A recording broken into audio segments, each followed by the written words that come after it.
Lonely Planet runs a multinational like no other.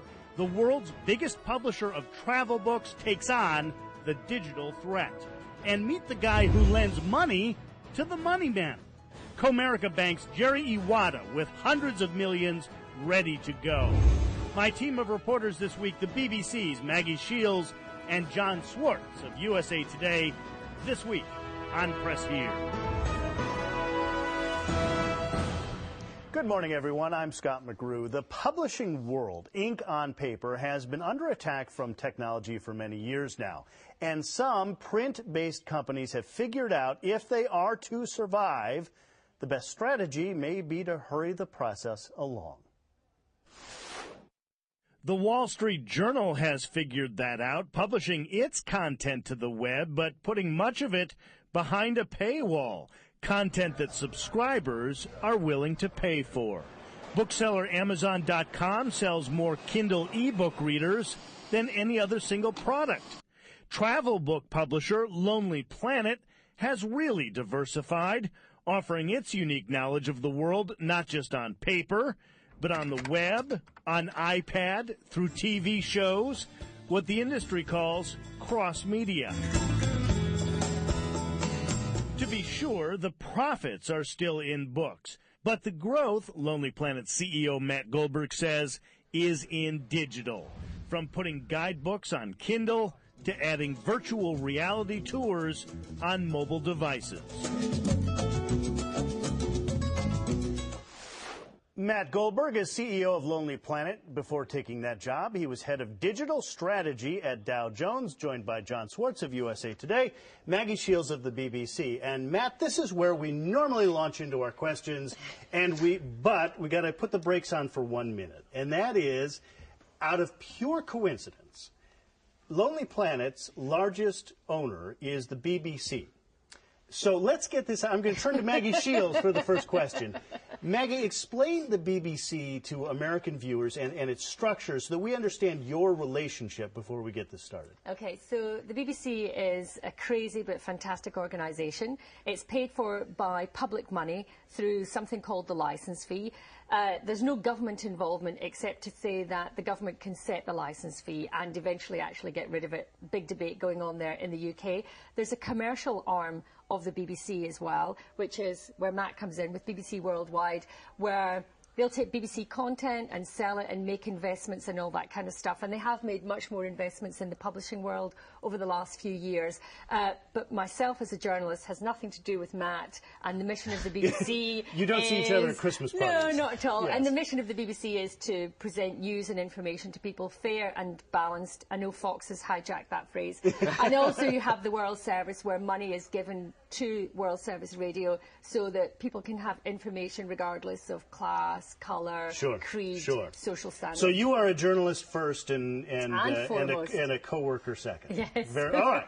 This is where then we can act. Oh, you have something to add, though. I would just say I think it's important that BBC Worldwide owns 75% of Lonely Planet, and the other 25% is owned by Tony and Maureen Wheeler, our founders. The actual founders themselves. Yes. All right, so let's get to it and talk about Lonely Planet as a business. First of all, it's a huge business, as we saw in the setup piece. There are a number of different aspects to the actual business, and it's worldwide. You don't even run this out of America, correct?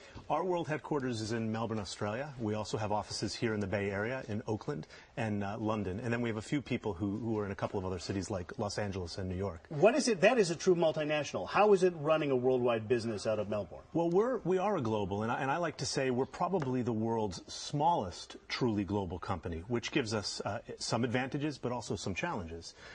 Running a company out of Australia is a lot of fun. First of all, because Australia has a great spirit. Second of all, because we're a travel company, and Australia has such a great tradition of traveling.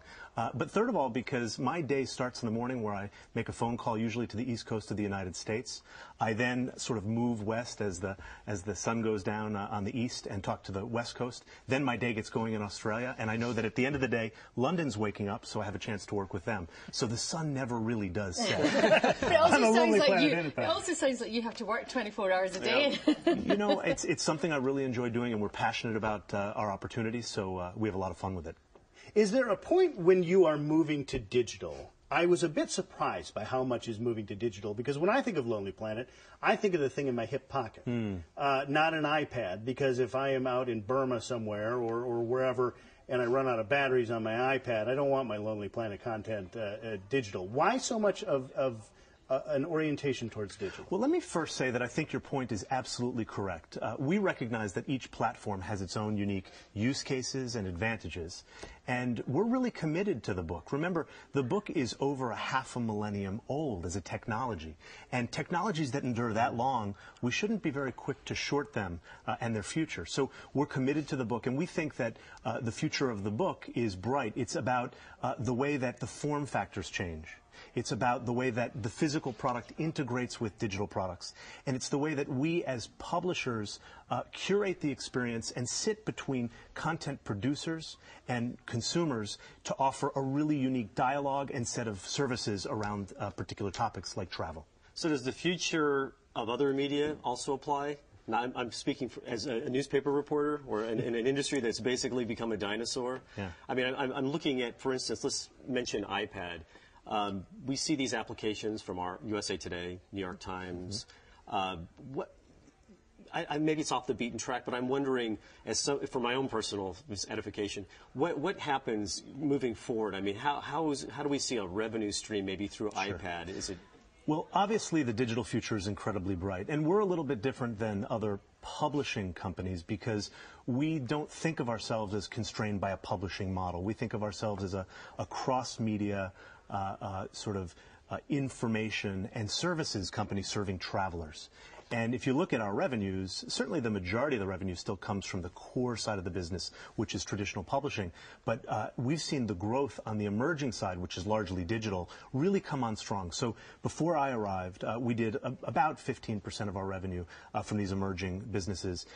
Last year, when we closed out the financial, it was almost a quarter of our revenue. And those are higher growth revenues. So it's incumbent, I think, on everyone who's dependent on a revenue stream that may not be growing as quickly as some of these new revenue streams, to think about how they live in a world where consumers will really dictate the platforms that they want to use and what kinds of experiences they want to have on those platforms. Can you talk about that revenue stream a wee bit more? There's a recent report, for example, in the Wall Street Journal, where you once were, talking about how people who have moved to ebooks, for example, the publishers are making half of what they used to compared to the physical book. The authors are making half of what they used to from the physical book by going digital. Is that what you're seeing with Lonely Planet, that you're not making as big a margin? Well, there's certainly a trend as new disruptive technologies come into old business models where, you know, some people talk about trading, you know, offline dollars for digital dimes.